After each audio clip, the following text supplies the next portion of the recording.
राणा जी, कुंवर प्रताप की बिजोलिया जाने के बारे में आपने खुद सोचा? धीर भाई जी, सांझ होने के बाद आपके हाथ का मीठा पान खाए बिना बुद्धि कहां आती है हमें। बस आपके पान के अतिरिक्त कुछ समझ ही नहीं पाते हैं। चीख लाइए ना। आप ही का पान तो बना रहे हैं राणा जी।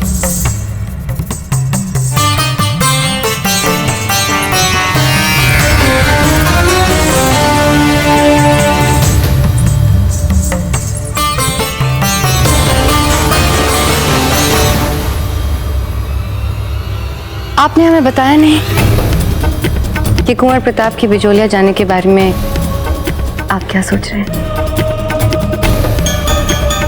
एक बार पान तो मुंह में जमा लेने दीजिए, फिर आप जो कहेंगे बोल देंगे।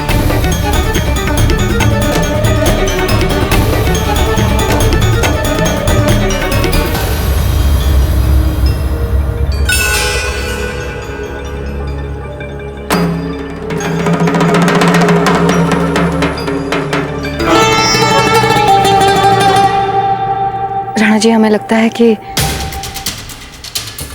आप कुंवर प्रताप को बिजोलिया जाने से साफ साफ मना कर दीजिए। परंतु हमको लगता है धीर भाई,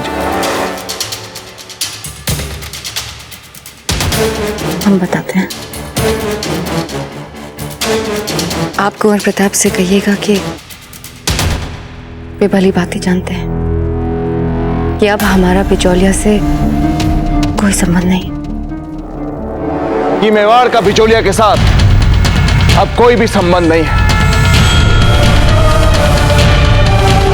इसलिए मेवाड़ के राज परिवार के किसी भी सदस्य को बिचौलिया के साथ किसी भी तरह का संबंध रखना तर्कसंगत नहीं माना जा सकता। इसलिए हम कुंवर प्रताप को बिचौलिया की सीमा में पांव रखने की अनुमति नहीं दे सकते हैं।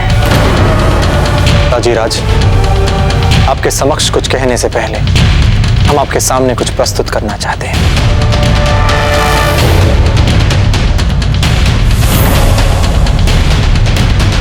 अवश्य।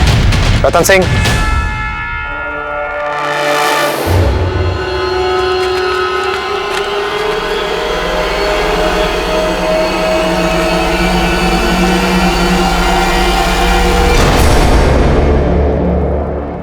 कुंवर प्रताप, ये क्या कर रहे हैं आप हमें मेवाड़ क्यों दिखा रहे हैं?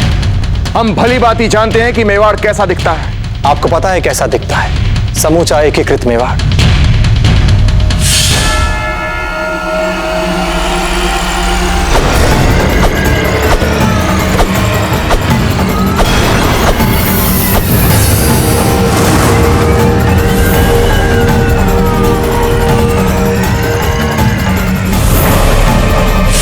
कुंवर प्रताप, क्या किया है आपने? हुकुम, यदि हमने इसे जोड़े रखने का प्रयास नहीं किया तो ऐसा दिखेगा हमारा मेवाड़। आज बिजोलिया में विद्रोह की हवा बह रही है, पर हमें यह देखना चाहिए कि कल कोई और सामंत प्रदेश हमारे विरोध में हमारे सामने उठ खड़ा ना हो जाए।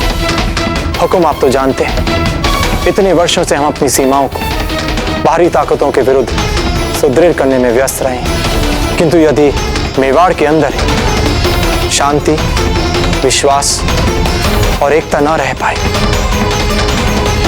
तो भला सीमाओं की दृढ़ता का क्या करेंगे? हम जानते हैं हुकुम कि कई वर्षों से हमारे और बिजोलिया के बीच के व्यक्तिगत संबंध सामान्य नहीं चल रहे हैं और हमें भी उन्हें पुनर्जीवित करने में कोई रुचि नहीं है।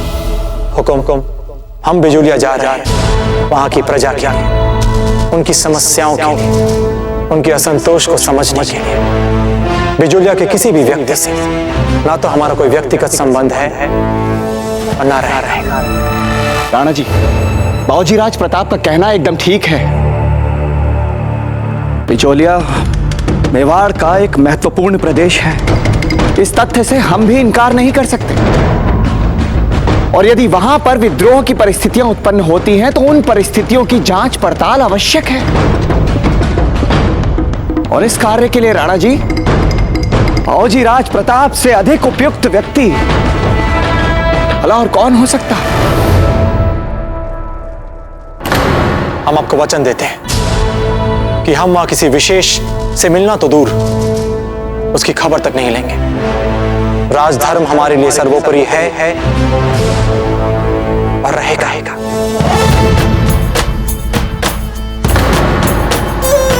ठीक है कुंवर प्रताप, जाइए आप।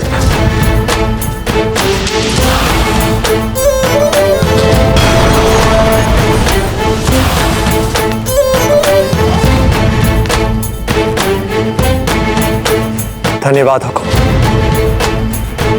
जय एकलिंग जी।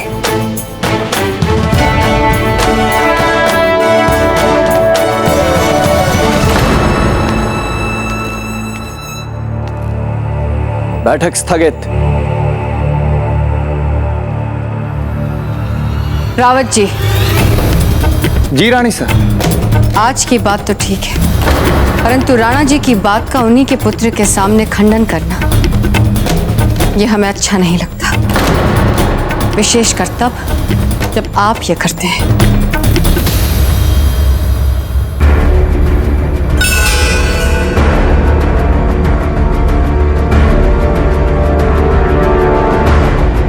जी रानी साहब।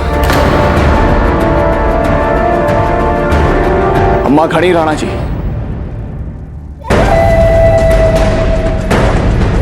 आपके विश्राम का समय हो गया राणा जी।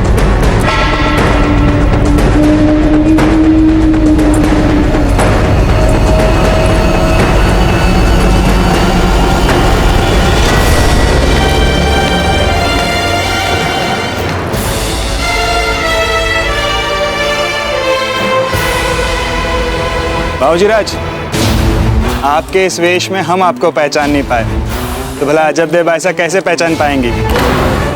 चक्रपाणी, हम उनके लिए अपरिचित थे और अपरिचित ही रहेंगे।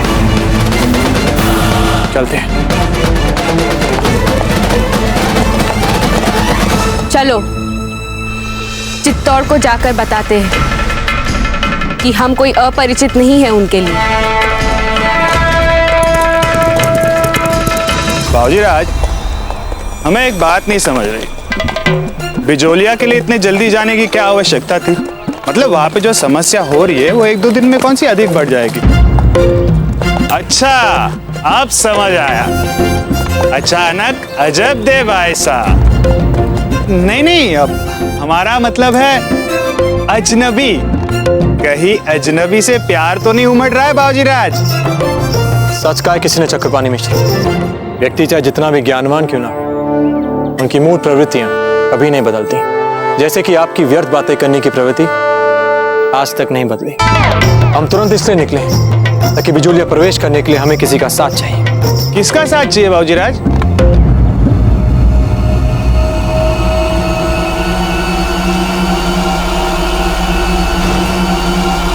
अभी पता चल जाएगा।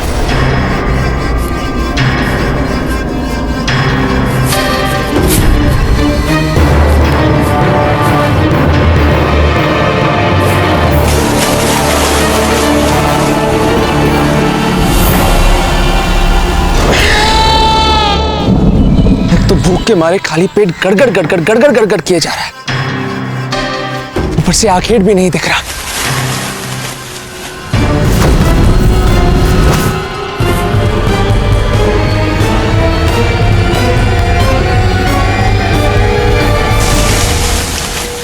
फत्ता, लगता है अपनी पेट पूजा के लिए तुझे आखेट मिल ही गया।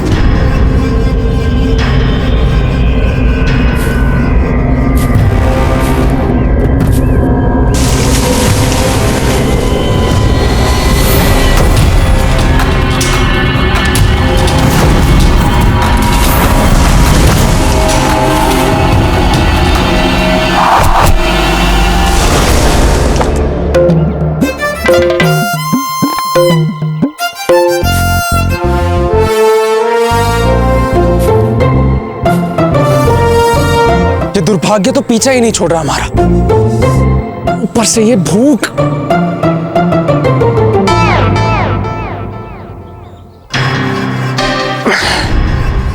बहुत भूख लगी है।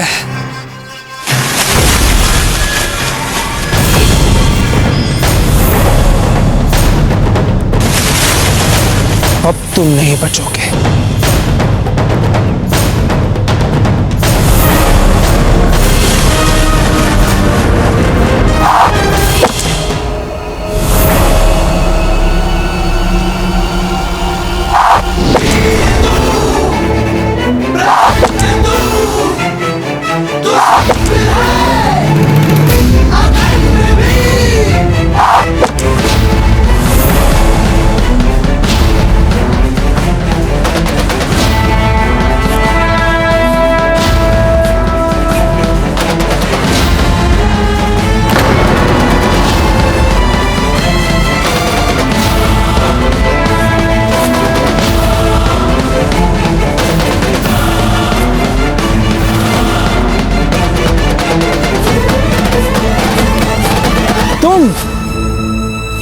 तुम तो वही अश्वशाला वाले अश्वरक्षक हो ना? हाँ, और मेवाड़ की धरती पर निरीह जानवरों को नहीं मारने देंगे तुम्हें। यहाँ इतने समय से भूख के मारे हमारे प्राण निकले जा रहे हैं, अब क्या हम आखेड़ भी ना करें, भूखे मर जाए? देखो हम कहते हैं हट जाओ हमारे सामने से, और हमारे तीर पर सामने से तो हटो। और देखो बिजोलिया चित्तौड़ की सीमांत क्षेत्र में ही आता है, तो तुम हमें आखेट करने से कैसे रोक सकते हो भला? बिजोलिया हो या चित्तौड़, ये सब मेवाड़ ही है, और मेवाड़ हमारी मातृभूमि है। तुम्हारे नियम तुम ही जानो, किंतु हम चित्तौड़ का नमक नहीं खाएंगे। हम तो केवल वही खाएंगे जो हम अपने हथियारों से और अपने पुरुषार्थ से आखेट कर कर अर्जित करेंगे। हमारी शुभकामनाएं आपके साथ है।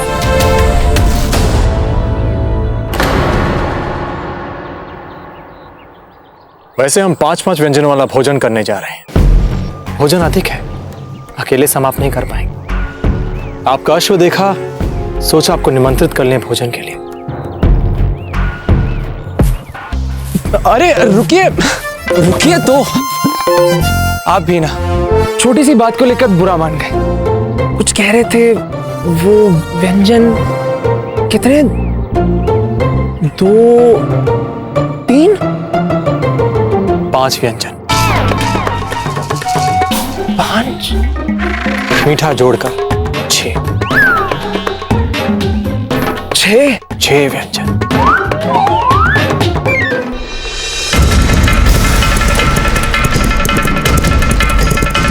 भाई साहब, हमने आपके कहे अनुसार चित्तौड़ पहुंचने का सबसे छोटा पर सबसे दुर्गम मार्ग चुना है। आप थक गई होंगी, थोड़ी देर विश्राम करना चाहेंगे आप? नहीं, हम बिना रुके एक दिन और चल सकते हैं। अपने भाई की कुशलता की इतनी चिंता है हम। आप चिंता मत कीजिए भाई साहब, माना कि पत्थर क्रोध में होश खो देते हैं, बट मेरा मन करता है जब तक हम चित्तौड़ पहुंचेंगे तब तक वो अपनी रक्षा कर सकते हैं। इतनी बुद्धि तो है उसमें। कह नहीं सकते, पता नहीं क्या हो रहा होगा उनको।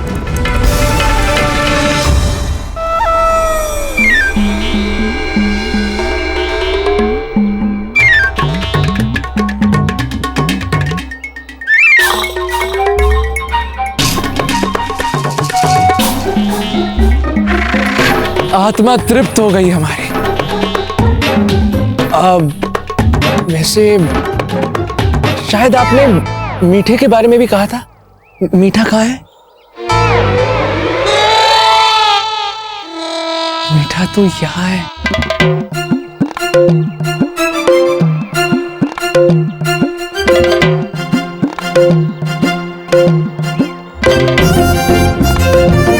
अब यदि एक और मिल जाता तो।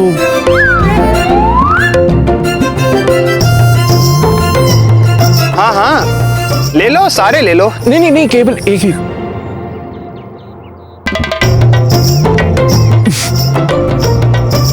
आज तो आनंद ही आ गया। अच्छा, तो हम चलते हैं। आपने एक दिन में हमारी जितनी सहायता की है उतनी तो आपके राजा ने इतने वर्षों में भी कभी नहीं की। पहले तो आपने हमें उन सैनिकों से बचाया। अब जाओ जाओ शीघ्र ही सिपाही हाथ होंगे। फिर हमें इतना स्वादिष्ट और गरिष्ठ भोजन खिलाया। यदि आपके राजा को यह ज्ञात हो गया कि आप साधारण व्यक्तियों के साथ इतना भला व्यवहार करते हैं, तो कहीं वो आपको भी राजद्रोही घोषित ना कर दें। हमें भी इस बात का भय है कि हमारी राज नौकरी चली ना जाए। किंतु क्यों? फिर खाएंगे क्या? घर कैसे चलाएंगे अपना? पानी लीजिए। जी धन्यवाद। हाँ, तुम यही कह रहे थे कि आपका इतना गठीला शरीर है, इसे बनाए रखने के लिए आपको उचित भोजन की आवश्यकता तो लगेगी। हमारी बात माने तो आप चुप करके अपने उसी राजसी नौकरी पर वापस लौट जाएं। ठीक है मित्र? मित्र कहा है तो फिर हमें भी ले चलिए अपने साथ बिचौलिया। हम भी तुम्हारे मेवाड़ के राजा और राज परिवार के विरुद्ध हैं, और विशेष रूप से कुंवर प्रताप के विरुद्ध भी।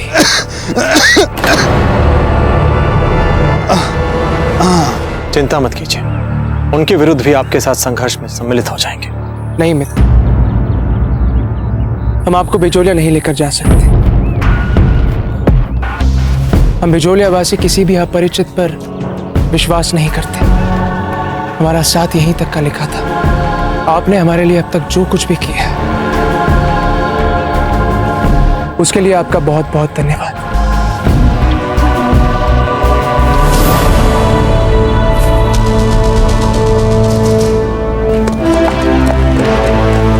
बाबूजीराज आप क्या करेंगे? आपकी योजना तो इसे सहारा बनाकर बिजोलिया चलने की थी, पर ये तो मस्त में खा पी के मुंह उठा के चल दिए। जाएंगे कहाँ? हमारी इच्छा के बिना 10 हाथ नहीं जा सकते।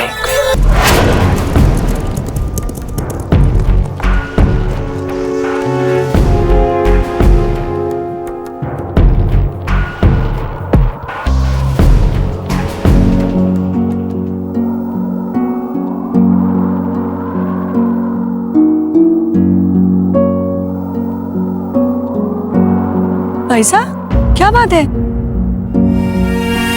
हम चित्तौड़ आ चुके हैं, अनुभव कर सकते हैं।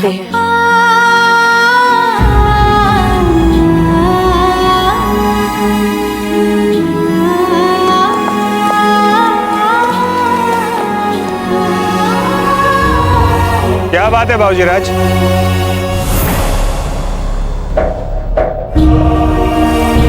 कुछ नहीं चक्रपाणी, बस पता नहीं चक्रपाणी, ऐसा लगा जैसे ये हवा अपने संग कुछ पुरानी भूली बिसरी स्मृतियां लेकर आ रही है। कुछ नहीं। बाईसा ठीक कह रही है, चित्तौड़ में अभी हम। बड़े आश्चर्य की बात है, इतने वर्षों के बाद भी इतना घुमावदार रास्ता याद रहे क्या आपको? हम कुछ भी नहीं भूले, परंतु इस समय हमारे लिए सबसे महत्वपूर्ण बात यह है कि हमारे भाई को हमारी जरूरत है। पत्ता को इस समय हमारी आवश्यकता है। हमें उसे किसी भी मूल्य पर बचाना है। चलो चलिए।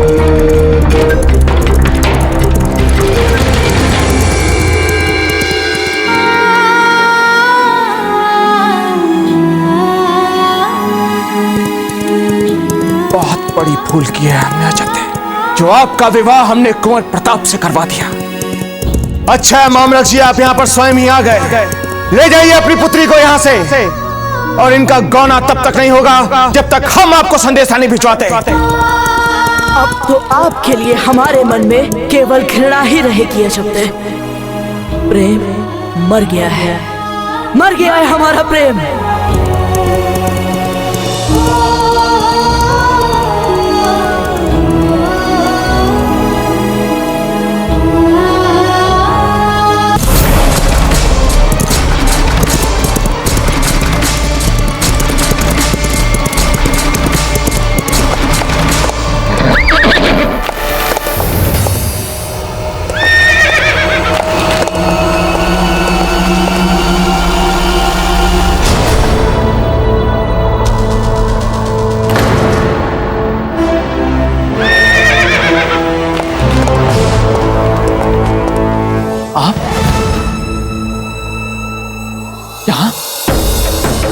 अर्थात हमसे पहले?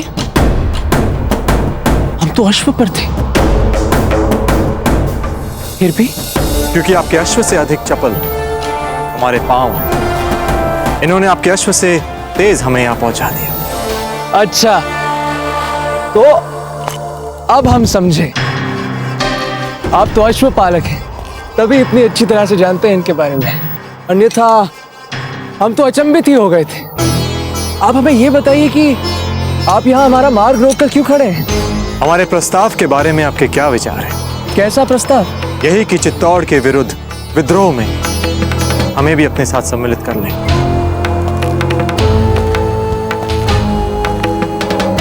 देखिए मित्र, हम बहुत सम्मान करते हैं आपके जोश का। गुण भी बहुत है आप में। अर्थात यूं ही खड़े खड़े हमारे बाणों को ऐसे रोक लें जैसे ये आपके लिए बाएं हाथ का खेल। हमारे घोड़े से भी अधिक तीव्र गति से भागना। किंतु उसके उपरांत भी आप हमारे विद्रोह में भाग नहीं ले सकते। हम बिजोलिया वाले केवल प्रशिक्षित लोगों को ही सम्मिलित करते हैं। नहीं समझे? तो ठीक है, हम समझाते हैं आपको। एक दिन हमारे गांव में 20 लुटेरों ने एक साथ ही आक्रमण कर दिया था। वो 20 के 20 मारे गए। तब हमने यहां अपनी पसली पर घाव खाए थे। और फिर एक बार जब हम अजय अफगानी टुकड़ी से अकेले ही भिड़ गए, हमने उन्हें धूल चटा दी थी। ये सब हम अपनी प्रशंसा हेतु नहीं कह रहे, अपितु छोड़िए इन बातों को। आप एक काम क्यों नहीं कर लेते? कहीं किसी से थोड़ा सा सैन्य प्रशिक्षण ही सीख लीजिए। अच्छा होगा, आप तब मिलिएगा हमसे। और हां, अच्छी तैयारी करके आइएगा। तो आप हमारी परीक्षा अभी क्यों नहीं ले लेते?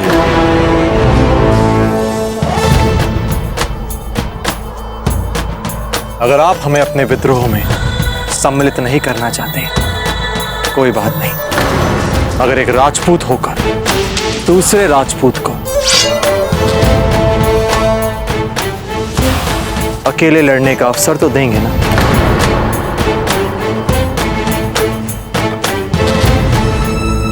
वैसे बात तो है आप में मित्र। अब हम आपको मना नहीं कर पाएंगे। किंतु हां, इस युद्ध का परिणाम जो भी हो, निराश मत होइएगा।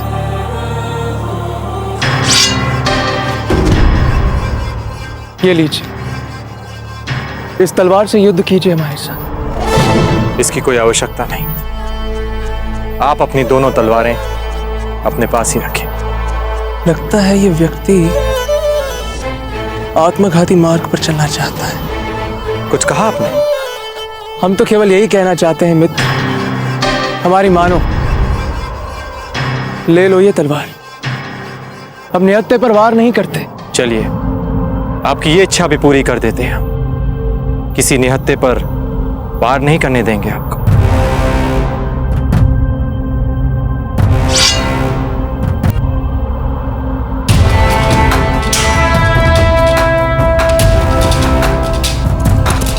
ज्ञान सिंह!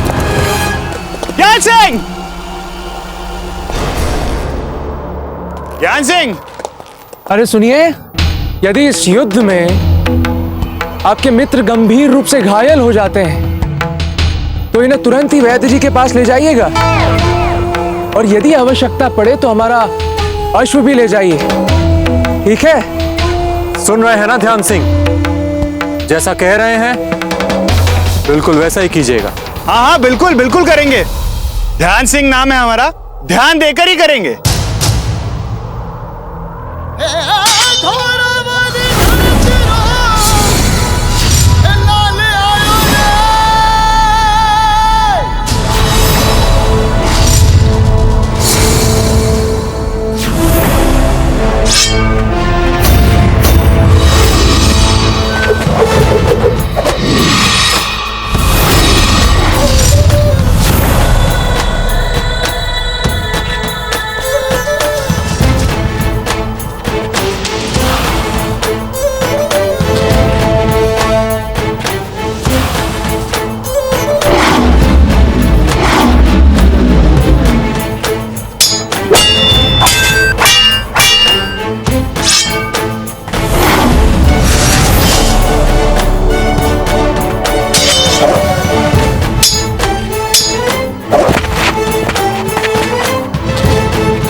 तलवारबाजी में बहुत निपुण लग रहे हैं आप। निपुण तो आप भी हैं।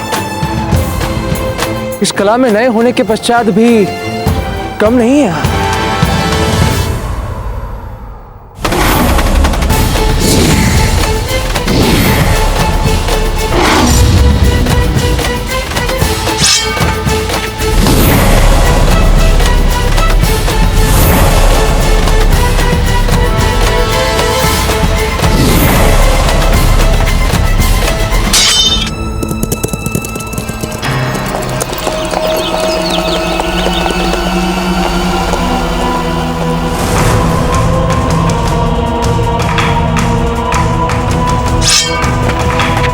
फत्ता है ना? हाँ हाँ, अपना फत्ता ही है।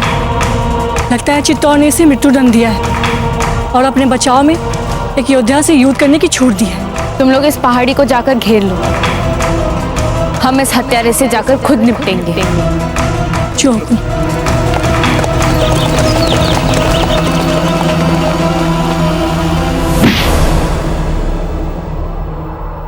अब थक रहे हैं हम, प्रश्न ही नहीं उठता। वैद्य के पास तो आपको जाना ही पड़ेगा। भविष्य उज्जवल है आपका, कुछ बात तो है आप में, अच्छा लड़ते हैं।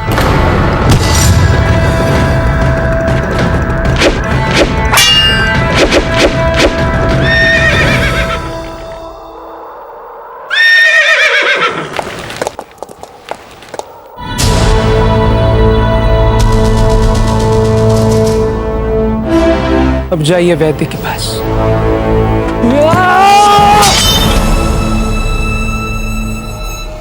छल नहीं और युद्ध में ध्यान भंग भी नहीं।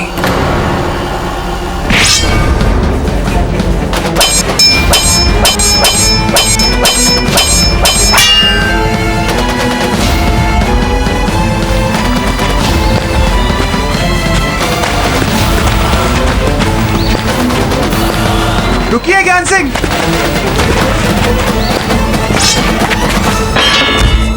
मित्र!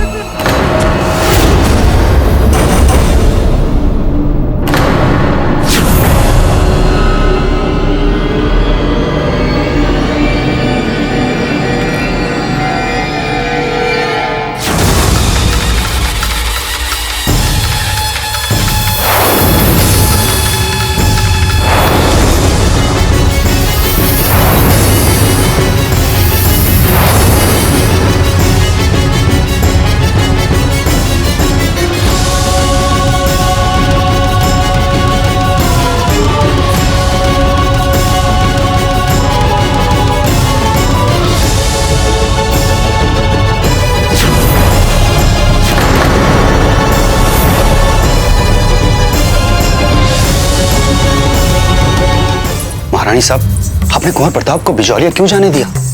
वहां जाते उन्हें पता चल जाएगा कि वहां की जनता का सारा आक्रोश, सारा असंतोष यही कारण है क्योंकि हमने आज तक वहां का कोई भी समाचार, कोई भी संदेश मेवाड़ पहुंचने नहीं दिया। क्षमा कीजिएगा महारानी साहब, लेकिन आप तो महारानी हैं, आपको कोई कुछ नहीं कहेगा। राणा जी और कुंवर प्रताप आपकी भूल समझकर आपको क्षमा कर देंगे, लेकिन यदि एक भी शब्द आपने अपने मुंह से निकाला तो मृत्यु दंड दे देंगे आपको। क्षमा कीजिए महारानी साहब, लेकिन हम सच में भयभीत हैं। हम जानते हैं, परंतु ये छोटे छोटे संकट के आ जाने से घबरा जाना अच्छी बात नहीं है धमन सिंह जी। हमने जो लक्ष्य प्राप्त करने के लिए योजना बनाई है, उसे प्राप्त करने के लिए फौलाद का सीना चाहिए।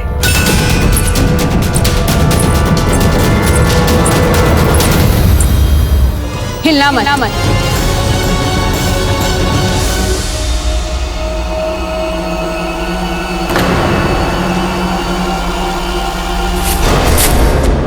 तुम अपनी तलवार क्यों नहीं उठाते? कहीं तुम्हें ये तो नहीं लग रहा कि अगर तुमने अपनी तलवार उठा ली तो हम तुम्हारा सामना नहीं कर पाएंगे? बस कुछ ऐसा ही समझ लीजिए। ठीक कह रही है मित्र, आक्रमण क्यों नहीं करते अपने तलवार से? नहीं जी।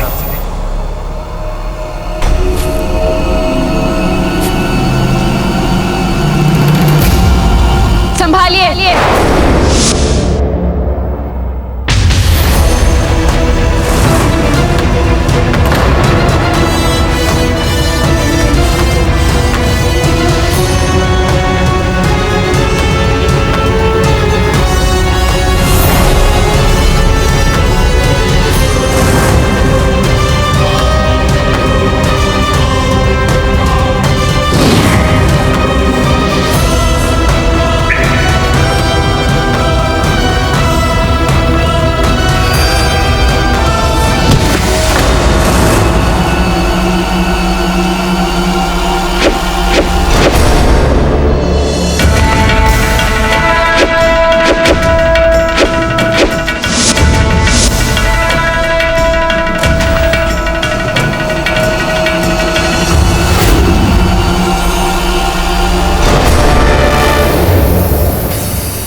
अरे कहाँ के राजा?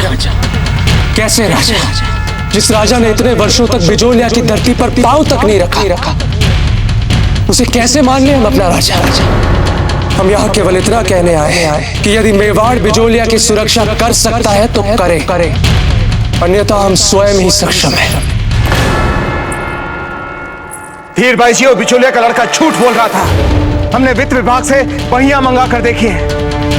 बिचौलिया के साथ हमारे बिगड़ते हुए संबंधों के उपरांत भी हमने उन्हें सहायता भेजी। इसमें स्पष्ट रूप से लिखा है धीर भाई जी कि हमने आवश्यकता अनुसार उन्हें खाद्य और सैन्य सहायता बार बार भेजी है। देखिए इसे, देखिए।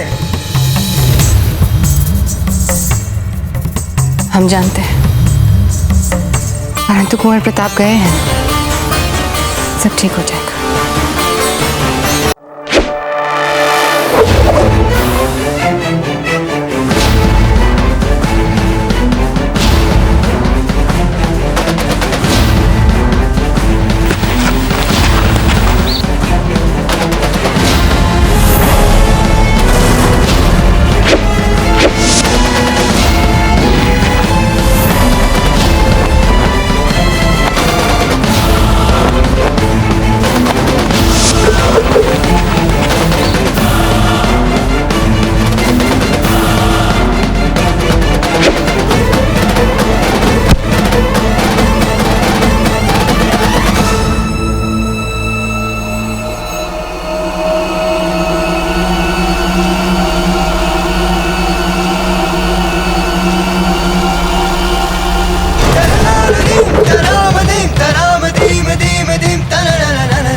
आप भी जानते हैं और हम भी जानते हैं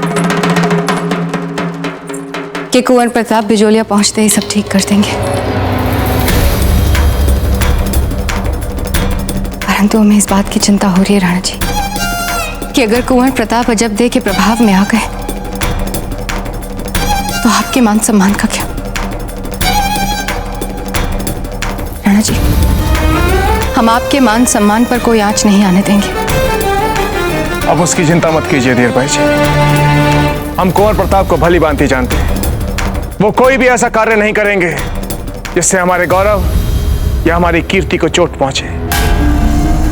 कुंवर प्रताप पर केवल आपका नहीं, हम सबका विश्वास है, परंतु उस अवसरदायी चालाक सामंत पुत्री के बारे में हम ये नहीं कह सकते। यदि उन्होंने कुंवर प्रताप को फिर से अपने प्रभाव में लेने का प्रयास किया तब क्या करेंगे आप?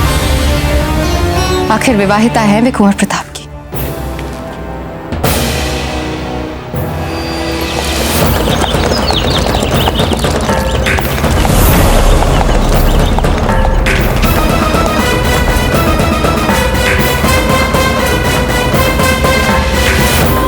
तुम लोग तुरंत पत्ता को यहाँ से घोड़े पर ले जाओ, तब तक हम इन दोनों को यहाँ पर रोके रखें। धीर भाई जी, कुंवर प्रताप अच्छी तरह से जानते हैं कि उसका ना तो हमसे और ना ही उनसे किसी भी तरह का कोई रिश्ता बचा है। परंतु ये बात आप भी जानते हैं कि अजब देखो अपनी मर्यादाओं का उपहास उड़ाने की आदत है। यदि इस बार उन्होंने अपनी मर्यादा का उपहास उड़ाया तब तो कुछ करेंगे ना आप? अवश्य करेंगे धीर भाई जी। हम उन्हें कठोर से कठोर दंड देंगे। हम तो कहते हैं राणा जी कि यदि अजबदे ने कुंवर प्रताप के निकट आने का प्रयास किया तो आप दंड स्वयं अजबदे और उनके परिवार को बिजोलिया की सामंती से हटा दीजिए।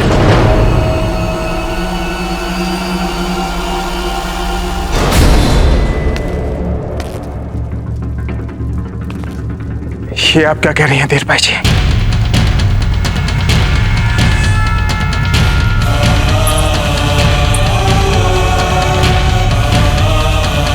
हम ऐसा नहीं कर सकते। हमें क्षमा कर दीजिए राणा जी, यदि हमारी बात ने सीमाओं का उल्लंघन किया हो, परंतु जब से जीजा महल छोड़कर गई है, तब से अजब्दे के लिए हमारे मन में केवल क्रोध है।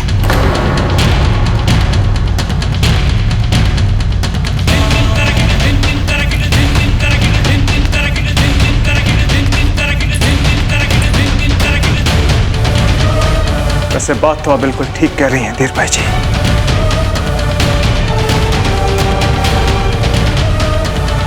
हम वैसा ही करेंगे जैसा आप चाहती हैं।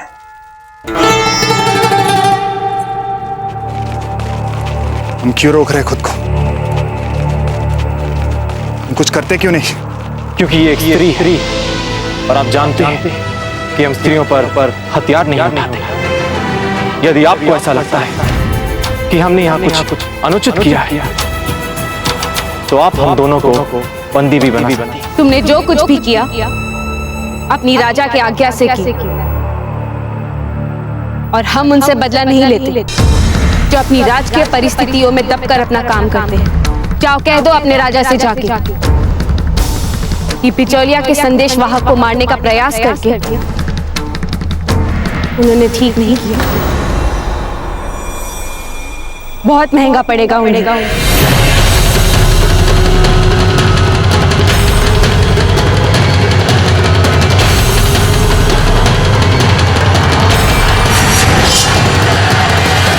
जाओ कह दो अपने राजा से जाके कि बिचौलिया के संदेश वाहक को मारने का प्रयास करके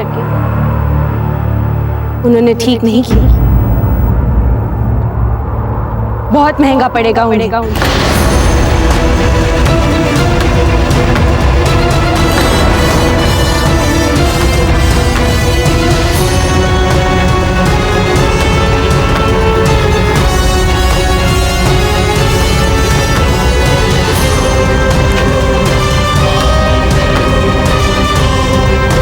बाबूजीराज, कुछ कीजिए ना।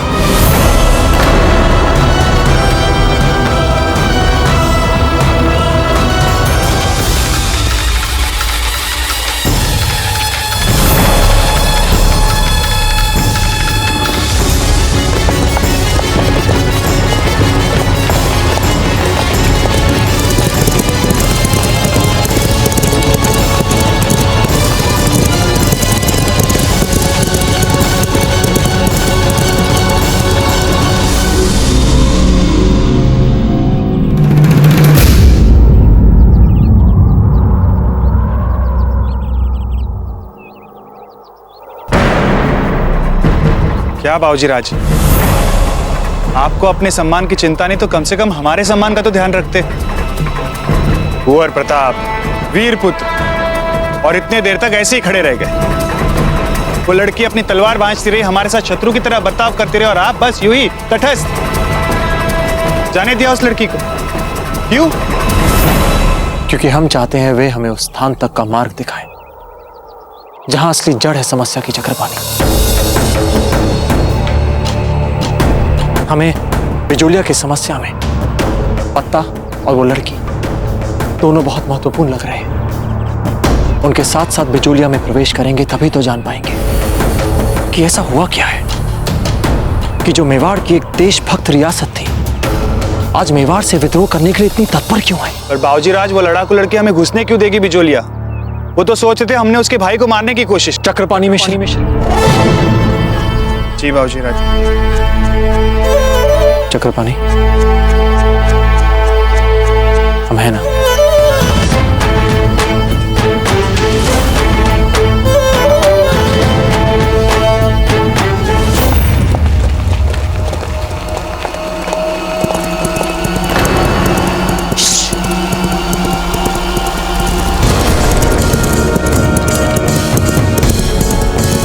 पत्ता को यहाँ से वैद्य जी के पास ले जाओ।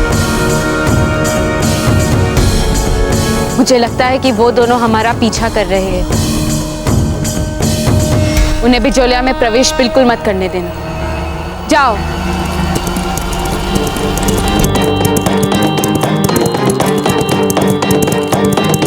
बाबूजीराज, आप जो अश्व खोज रहे हैं ये दोनों वैसे ही है देखिए ना कितने कम समय में कितनी लंबी दूरी तय कर ली। अच्छा है ना अश्व? नहीं चक्रपाणी, नहीं, हमारी जो एक आदर्श अश्व की परिभाषा है, हम इन दोनों को उस आदर्श अश्व के निकट भी नहीं रख सकते। लगता है आपको जो अश्व चाहिए वो अब तक बने नहीं है बाजीराज।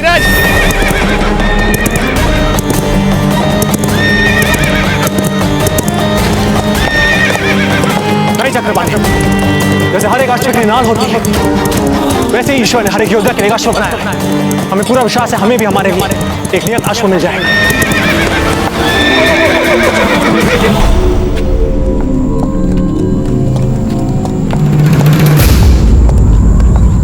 बाबूजीराज, न जाने क्यों हमें थोड़ा सा विचित्र सा लग रहा है। बिजोलिया हम दोनों का ससुराल है। ऐसे में अच्छा होता कि हम दोनों की रात से स्वागत होता, पूजा थाल, तिलक आदि। नहीं चक्रपाणी, अब अपनी बात कीजिए। हमारे लिए बिजोलिया मात्र मेवाड़ की एक रियासत भर है, जहां की बिगड़ी स्थितियों को हमें सामान्य बनाना है।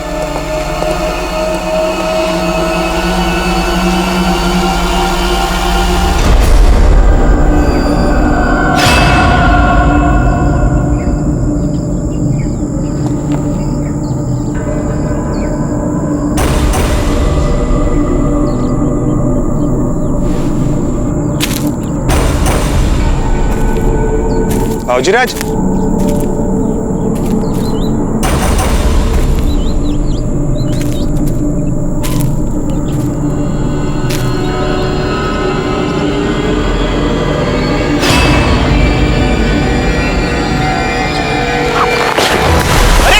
अरे बाबूजीराज, बाबूजीराज, अरे ये क्या हो गया?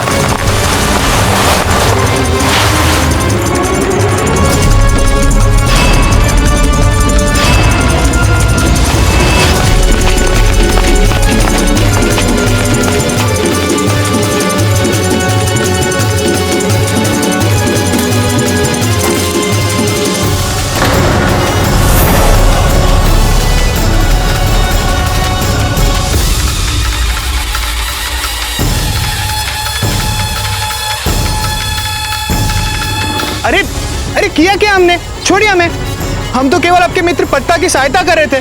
अच्छा, उस पर तलवार से आक्रमण करके आप उसकी सहायता कर रहे थे? क्या उत्तर दे इस लड़की को? हाँ, मतलब ठीक कह रहे हो आप। आक्रमण कर रहे थे तलवार से, परंतु हम नहीं, ये कर रहे थे। हम तो चुपचाप खड़े थे, प्रयत्न भी किया इन दोनों को रोकने का। एक पल के लिए हमें लगा था कि कम से कम हमें आपको तो छोड़ ही देना चाहिए, परंतु अपने जीवन को बचाने के लिए आप अपने ही मित्र से निष्ठा नहीं बना रख पा रहे।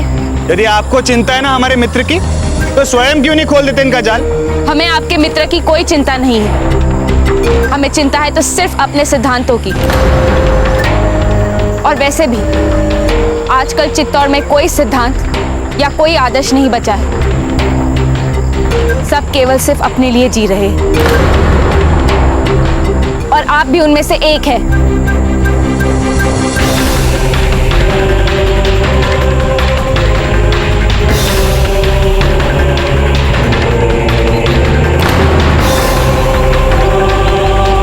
चलिए चलते हैं यहाँ से, और इन दोनों के अश्वों को भी यहाँ से ले चलो।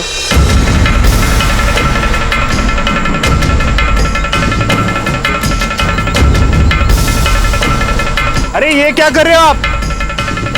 अरे अश्व तो छोड़ जाओ हमारे। अरे सुनिए,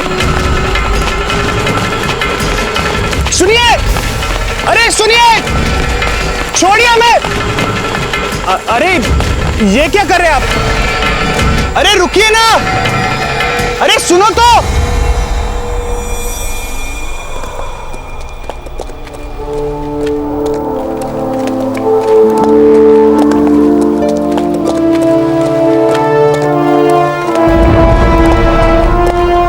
पत्ता नहीं खाना, हमें कुछ नहीं खाना। दादा भाई हमसे मिले बिना बिजोलिया क्यों गए? पर चांद, दादा भाई आपके लिए खिलौने लेकर आएंगे। नहीं चाहिए हमें खिलौने। खरगोश लेकर आएंगे? हमें खरगोश भी नहीं चाहिए। अच्छा तो गुड़िया लेकर आएंगे? नहीं चाहिए हमें गुड़िया। अच्छा, अगर हम कहें कि आपके दादा भाई बिजोलिया से आपके लिए सुंदर सी भाभी लाने वाले, तो? आप सच कह रही हैं छोटी माँ? हाँ, बिजोलिया में तो है आपकी भाभी अजब थे, इतनी सुंदर, सहज, सरल, तेजस्वी, समझदार।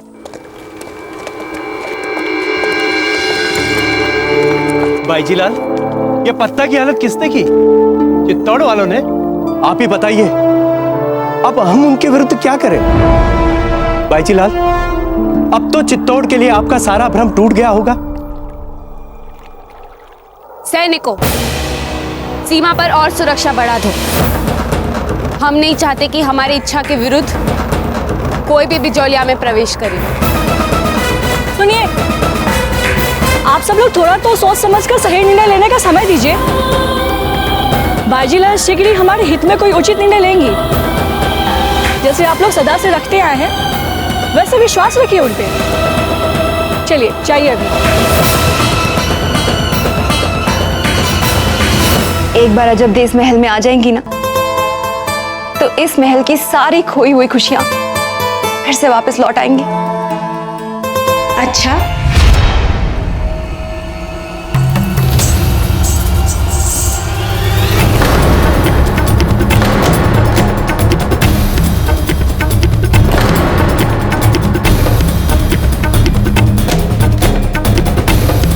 ये भोजन करने का स्थान नहीं है चांद।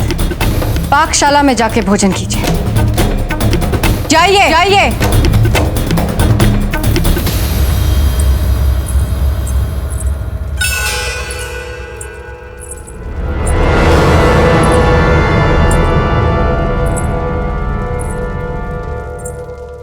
क्षमा कीजिए जीजा, वो हमारे मुंह से अजब देख का नाम। क्यों चाहती हैं आप कि राणा जी आपको इस महल से बाहर फेंकवा दें? क्यों भूल जाती हैं आपने जो वचन दिया है हमें? तो यदि आप अपना मुंह बंद रखेंगी तो हम आपको इस राजमहल में भरपूर सम्मान, सुख सुविधा और राणा जी का भरपूर प्रेम सब दिलवाएंगे। क्या चाहती हैं आप हम राणा जी से कह दें कि आप ही के कारण जीजा हम सबको छोड़कर वृंदावन चली गई? क्या रही थी आप चांद से? इस बार आपको क्षमा कर रहे हैं, परंतु आपने यदि अजब दे का नाम दोबारा इस महल में लिया तो सच कह रहे हैं आपसे वीर भाई जी, महल के किसी अंधियारे कोने में जीवित करवा देंगे आपको। आपका सुख इस महल में तब तक है जब तक अजब दे इस महल से दूर रहेगी। यदि अजब दे इस महल में आ गई तो आपके सारे सुख गायब। समझ रही है ना आप? हम तो चुप हो जाएंगे जीजा, लेकिन जो होना है वो तो होकर ही रहेगा। अगर नियति में लिखा है कि वो दोनों मिलकर रहेंगे तो उसे कोई भी नहीं रोक सकता। और ये बात आप भी अच्छे से जानती हैं। अब नियति हमारी योजनाएं नहीं बदलती हैं, हमारी योजनाओं से हम नियति को बदलते हैं। यदि ऐसा है जीजा तो आपके चेहरे पर भय की छाया क्यों है?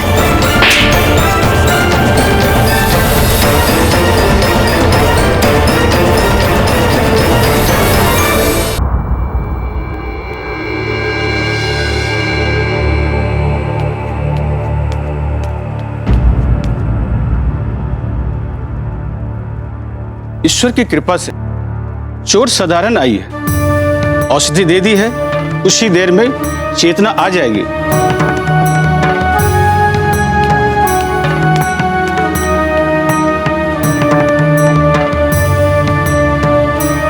देख लिया जब अपनी चित्तौड़ निष्ठा का परिणाम। उन्होंने हमारे शांति दूत फत्ता पर आक्रमण नहीं, आपके विश्वास पर आक्रमण किया है। जब तक अभी भी समय चित्तौड़ से जुड़ी हर आस को भूलकर सच का सामना कीजिए। रानी सर ठीक कह रही है जब्दी। बिजोलिया की प्रजा भी अब चित्तौड़ से संपूर्ण विद्रोह से कम किसी भी बात पर सहमत नहीं होने वाली है। सब लोग मेवाड़ से संपूर्ण स्वतंत्रता चाह रहे हैं। चुप क्यों है? कुछ बोलिए जब्दी। क्या बोले हम? हमारा दिल टुकड़ों टुकड़ों में बिखर चुका है। समझ में नहीं आ रहा कि हम इसे कैसे बटोरकर अपनी प्रजा को सही दिशा दिखाना।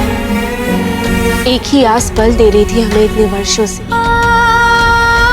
कि अवश्य हमारी बात चित्तौड़ तक शायद ना पहुंच पा रही है, और इसीलिए वे उदासीन है बिचौलिया की समस्याओं से। पर आज तो वो भी टूट गई माँ।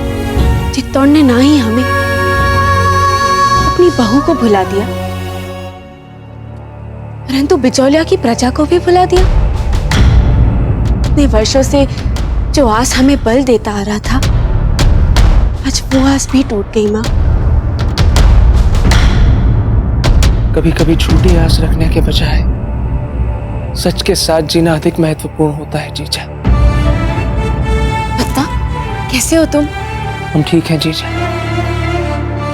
किंतु हमें मेवाड़ के साथ अपने संबंधों को लेकर शीघ्र ही कुछ सोचना पड़ेगा, क्योंकि अब पानी हमारे सर के ऊपर से बह रहा है। क्या हुआ था वहां? क्या राणा जी से भेंट हुई आपकी? हाँ। बंदी बना लो इस राजद्रोही को तुरंत।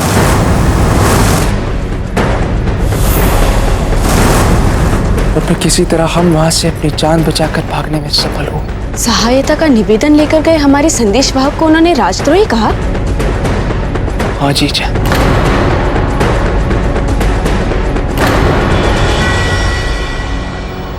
बाबूजीराज, आपको ये तो नहीं लग रहा ना कि हमने आपके साथ कोई छल किया?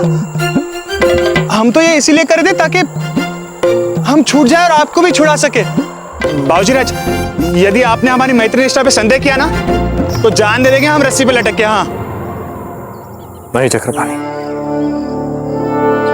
हमने आपकी मैत्री निष्ठा पे कोई संदेह नहीं किया है। तो फिर चिंता क्यों कर रहे बाबूजीराज? जाल से तो कैसे ना कैसे निकल ही जाएंगे हम। चिंता हमें इस जाल की नहीं हो रही है, चिंता इस बात की हो रही है कि वो लड़की हमसे बोल कैसे रही थी।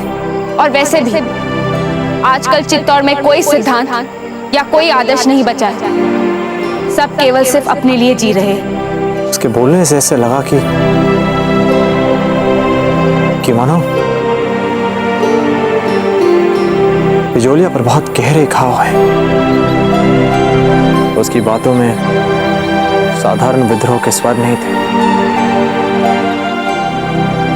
बल्कि बिजोलिया के मेवाड़ के प्रति गहरे असंतोष को दर्शा रहे थे, जिसकी था पाना अब बहुत आवश्यक हो गया चक्रपाणी। पर बाबूजीराज, किसी भी थाप को जानने के लिए पहले इस जाल से तो निकलना पड़ेगा ना हमें। हाँ, निकलना ही पड़ेगा। वो तो भला हो उस अश्वपाल का, उन्हें भी ये बात अनुचित लगी। बहुत सहायता की उन्होंने हमारी। सहायता की आपकी? आपको जान से मारने का प्रयास करके? नहीं जीजा, वो हमें जान से नहीं मारना चाहते। वो तो हमें केवल अपनी सैन्य क्षमताएं दिखा रहे थे।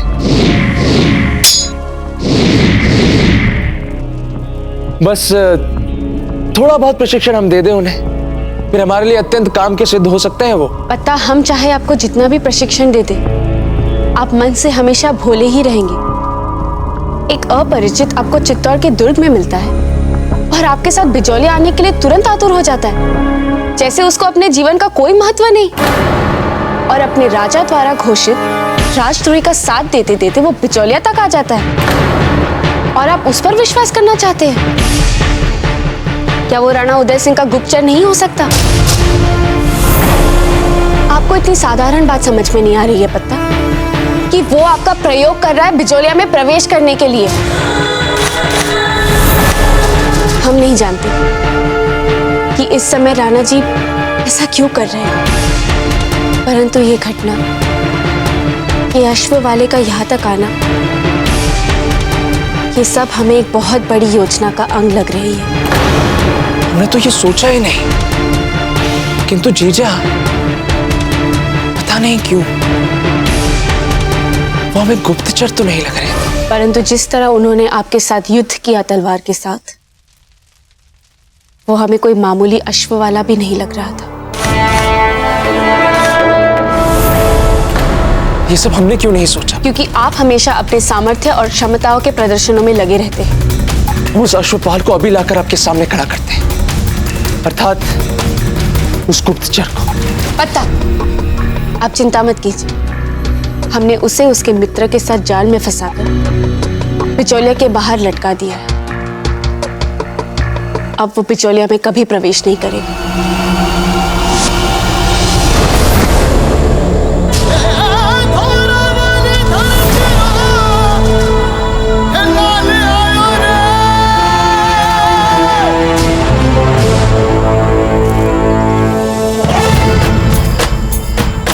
अरे बाबूजीराज, हमें कहां पर छोड़कर जा रहे हैं? बाबूजीराज, हमारे पास नहीं है आपकी तरह 50 हाथियों का बल। बाबूजीराज!